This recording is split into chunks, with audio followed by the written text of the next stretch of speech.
Евангелие според Лука, глава 5. И така, еднаш додека народот навалуваше кон Исус, за да го слуша Божиот збор, тој стоеше покрај Генисаретското езеро и забележа два кораба покрај брегот, а рибарите беа излегле од нив и си ги чистеа мрежите.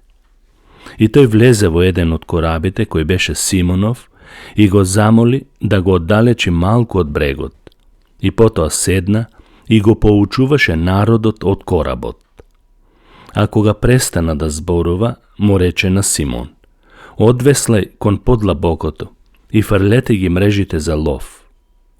Симон му одговори и рече: Учителе, цела ноќ се трудевме и ништо не уловивме, но на твој збор ќе ја фрлам мрежата. И кога така постапија, тие уловија големо количество риба, така што и мрежата им се кинеше. И со рака им дадоа знак на другарите, кои беа во другиот кораб, за да дојдат и да им помогнат. И дојдоа и ги наполнија двата кораба со риба, што дури почнаа да тонат. А кога Симон Петар го виде чудото што го направи, падна пред Исус на колена и рече: Оди си од мене, Господи, јас сум грешен човек. Зашто го беше опфатил страф него и сите кои беа со него, поради големиот улов на риби што ги уловија. А исто така и кај Јаков и Јован, синовите на Зеведеј, кои беа другари на Симон. А Исус му рече на Симон: Не плаши се, од сега ќе ловиш луѓе. И штом ги извлекоа корабите на суво, оставија се и тргнаа по Исус. И кога Исус беше во еден град, ете, дојде еден човек кој беше целиот со лепра. Тој кога го виде Исус, падна ничкум и го молеше, велејќи: Господи, ако сакаш, можеш да ме очистиш.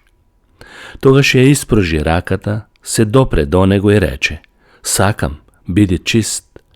И веднаш лепрата исчезна од него. Тој му заповеда на никого да не кажува за тоа, туку му рече: Оди, покажи му се на свештеникот и принеси жртва за твоето очистување, така како што е заповедано од Мојсеј за нивно сведоштво. Но уште повеќе се прошири глас за него, и големо мноштво се слеваше и сакаше да го слуша и да биде исцелено од нивните болести. А тој се повлече во пусти места и се молеше.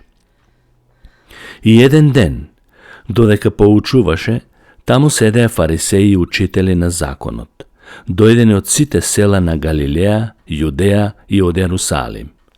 А Господовата сила го поттикнуваше да лечи. И ете, луѓето донесоа на носилка еден слаб и неподвижен човек и гледаа да го внесат внатре и да го положат пред него. И не наоѓајќи место од каде да го внесат поради народот, се качија и го раскопаа покривот, и преку покривот ја спуштија носилката на средина пред Исус.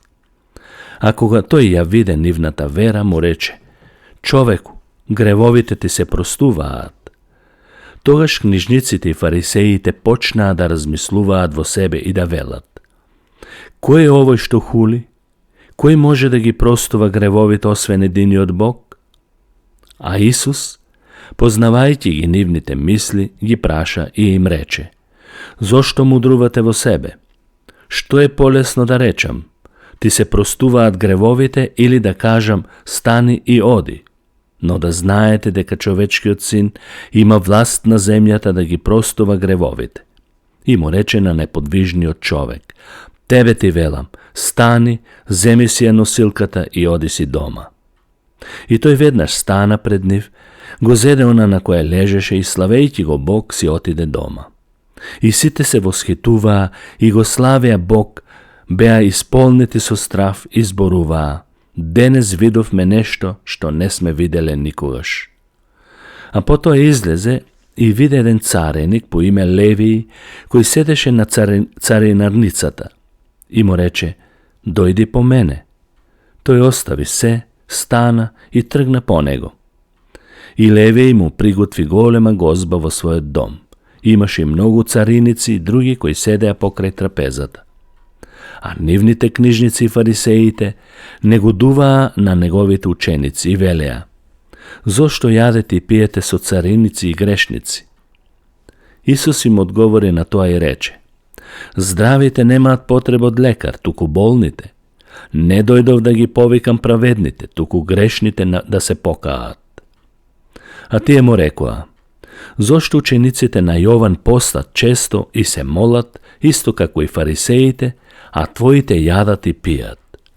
А тој им рече: можете ли да ги натерате сватовите да постат додека е младоженецот со нив?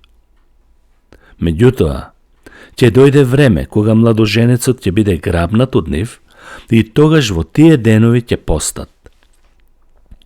И им ја каже и оваа споредба: никој не отпара крпа од нова облека, за да закрпи стара облека.